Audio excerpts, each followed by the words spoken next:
Assalamualaikum warahmatullahi wabarakatuh.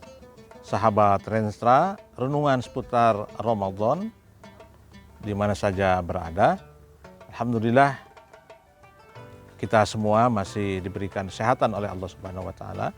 Untuk tema kultum yang ketiga di bulan Ramadan tahun ini adalah terkait dengan tarbiyat Ramadan atau pendidikan yang kita dapatkan dari bulan Ramadan. Ada sebagian ulama mengatakan bahwa Ramadan disebut dengan syahrut tarbiyah atau bulan pendidikan. Ini penamaan yang sangat pas gitu ya. Ramadan memang memiliki banyak nama ya. Ada bulan bulan diturunkannya Al-Qur'an, ada syahrul muwasah, bulan berbagi dan sebagainya. Tapi pada pertemuan atau pada sesi kali ini kita akan melihat bagaimana Ramadan memberikan sisi-sisi pendidikan untuk kita semua. Sahabat Renza di mana saja berada, ada banyak poin-poin atau unsur-unsur pendidikan yang bisa kita dapatkan dari bulan Ramadan. Tentu masing-masing tokoh atau masing-masing ulama, masing-masing mubalik mungkin bisa berbeda pendapat atau berbeda dalam menyampaikannya sesuai dengan sudut pandang yang dia lihat. Tapi setidaknya saya melihat beberapa, di antaranya bulan Ramadan mendidik kita atau mengajarkan kepada kita.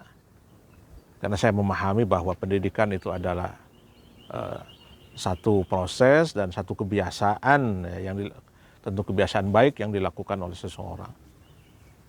Ramadan mendidik kita untuk senantiasa menahan diri dari hal-hal yang dilarang untuk kita konsumsi. Ya, term konsumsi itu tidak harus selalu makan ya, tidak harus selalu minum, atau mungkin pasnya lebih tepatnya lebih luas itu menahan diri dari hal-hal yang tidak boleh kita manfaatkan, tidak boleh kita gunakan. Nah, Ramadan atau berpuasa di bulan Ramadan sebagaimana maknanya adalah kita menahan diri dari hal-hal yang membatalkan puasa, ya, mulai dari waktu imsak sampai kepada waktu iftar. Nah, ini sebenarnya pelajaran yang baik bagi kita. Pendidikan yang ingin dilahirkan Ramadan adalah bahwa beragama itu atau berada di dunia ini kita selalu dihadapkan kepada dua hal yang berhadapan-hadapan. Sesuatu yang dilarang, sesuatu yang tidak dilarang, atau yang haram atau yang halal. Di tengah-tengahnya memang ada syubhat atau yang subhat ya. Nah, Ramadan mengajar kepada kita sebagaimana kita bisa menahan diri ketika kita berpuasa untuk tidak makan, tidak minum, tidak melakukan hal-hal yang membatalkan puasa. Karena bukan hanya makan dan minum saja ya, tapi juga ada yang lain, bisa berhubungan antara suami istri ya, dan beberapa yang lainnya. Maka kita diharapkan juga bisa menahan diri untuk tidak mengkonsumsi, tidak memakai hal-hal yang dilarang oleh Allah Subhanahu wa taala. Sebagaimana Islam mengajarkan kepada kita tentang hal-hal yang membatalkan puasa. Jadi hal yang membatalkan puasa itu sangat jelas sekali ya.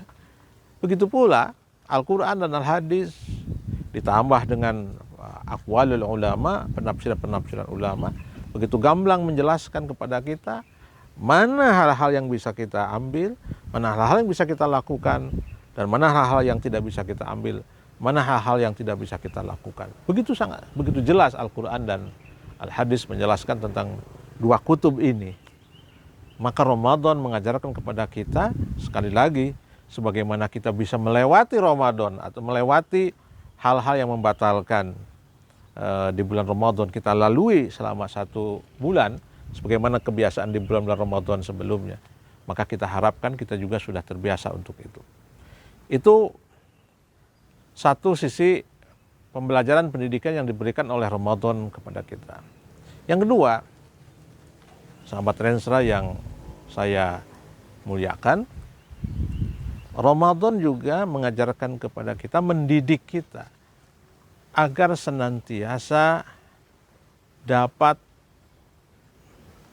menjalankan dua sisi agama secara sekaligus. Kita tahu bahwa beragama itu, Islam itu, beragama secara Islam atau beragama Islam, menjalankan ajaran Islam itu, kita menjalankan dua sisi dari agama. Pertama, ada sisi ritual yang kita sebut dengan ritual. Ya, ritual itu satu yang sering kita maknai dengan ibadah mahdhah ya, sholat, zakat, haji, berdoa, membaca Al-Quran. Tapi juga ada sisi yang lain yang disebut oleh kita dengan ibadah sosial, atau orang menyebutnya ibadah ghairu mahdhah atau muamalah dan sebagainya. Ini dua sisi agama yang tidak bisa dipisahkan. Dan di bulan Ramadan itu kita dididik untuk itu. Satu sisi kita berpuasa, satu sisi kita ini mungkin membaca Quran, insya Allah, taraweh, berdoa. Ya.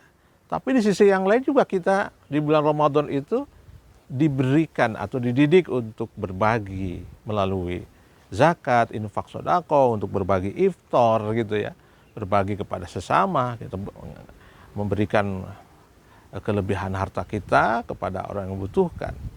Itu adalah cara Ramadan, atau cara Ramadan mengajarkan kepada kita bagaimana beragama secara utuh, tidak saja ibadah ritual tapi sosial. Jangan sampai kita dapatkan orang yang secara ibadahnya baik, secara ritualnya baik, tetapi secara sosialnya dia tidak baik. Bukan itu ya cara beragama yang baik.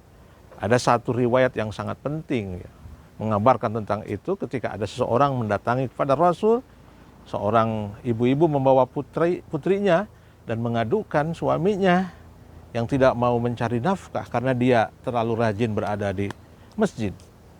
Nah, kemudian rupanya si suaminya ini hanya berada di masjid, dia tidak mau mencari nafkah sebagai kewajiban sebagai seorang suami menafkahi anak dan istrinya. Lalu kemudian Rasul bertanya, siapa yang memberikan makan, minum kepada Anda? Perempuan itu menjawab, ada tetangga saya. Maka kata Rasulullah, tetangga Anda itu lebih baik daripada suami Anda yang selalu berada di masjid tapi dia mengabaikan kewajiban-kewajibannya. Ini pendidikan yang diberikan oleh Ramadan kepada kita. Maka kita berharap semoga Ramadan ini mengajarkan kita untuk semakin bisa menjalankan dua sisi agama ini secara utuh, secara bersamaan. Ibadah ritual, ibadah sosial.